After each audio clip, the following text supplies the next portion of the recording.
ಒಂದು ಪರೀಕ್ಷೆ ಕಟ್ಟಿದೆ. ಒಂದು 11 ಗಂಟೆಗಳ ಕಾಲ ನಿರಂತರ ಓದಿದೆ. ಅದು ಎಷ್ಟು ತಲೆಭಾರ ಅನ್ನಿಸ್ತಂದ್ರೆ ನನಗೆ, ನಾನು ಸರ್ಚ್ ಮಾಡಿದೆ ಗೂಗಲ್ನಲ್ಲಿ. ಒಂದು ಮಿತ್ ಇತ್ತು ಆಲ್ಬರ್ಟ್ ಐನ್ಸ್ಟೀನ್ ಅವ್ರ ಬಗ್ಗೆ.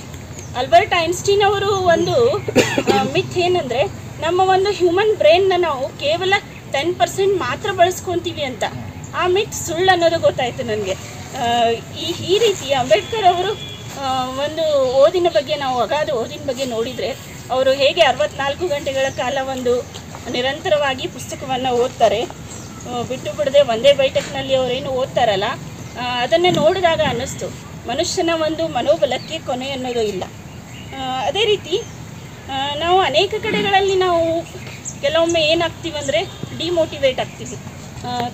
ಕೆಲವು ಟೀಕೆಗಳಿಂದ ನಾವು ಏನಾಗ್ತೀವಿ ಅಂದರೆ ಡಿಮೋಟಿವೇಟ್ ಆಗ್ತೀವಿ. ಬಟ್ ಈ ಒಂದು ಪುಸ್ತಕದಲ್ಲಿ ನಾವು ಅಂಬೇಡ್ಕರ್ ಅವರ ಒಂದು ಧೈರ್ಯ, ಮನೋಭಾವನೆಯನ್ನು ನೋಡಿದರೆ ಅನೇಕ ರೀತಿಯ ನಮ್ಗೆ ಇಲ್ಲಿ ದೃಢ ಸಂಕಲ್ಪ ಆಗಿರ್ಬೋದು ಅವರದ್ದು, ಇವುಗಳನ್ನೆಲ್ಲ ನೋಡಿದರೆ ನಮಗೆ ಅನೇಕ ರೀತಿ ಪ್ರೇರಣೆಗಳು ದೊರಕ್ತವೆ ಇಲ್ಲಿ. ಅದೇ ರೀತಿ ನಾವು ಒಂದು ಸತ್ಯವನ್ನು ಅನ್ವೇಷಣೆ ಮಾಡೋಕ್ಕೆ ಹೊರಟ್ರೆ ಒಂದು ಜ್ಞಾನಕ್ಕೆ ನಾವು ಕೊನೆ ಅನ್ನೋದಿಲ್ಲ. ಜ್ಞಾನ ಯಾವತ್ತೂ ಮುಗಿಯುವಂಥ ಒಂದು ವಿಚಾರಣೆ ಅಲ್ಲ. ಆ ರೀತಿ ಹೊಸ ಜ್ಞಾನವನ್ನು ಕಟ್ಟಿಕೊಡ್ಲಿಕ್ಕಾದ್ರೂ ನಾವು ಓದನ್ನು ನಿರಂತರವಾಗಿಸ್ಕೋಬೇಕು. ಮತ್ತು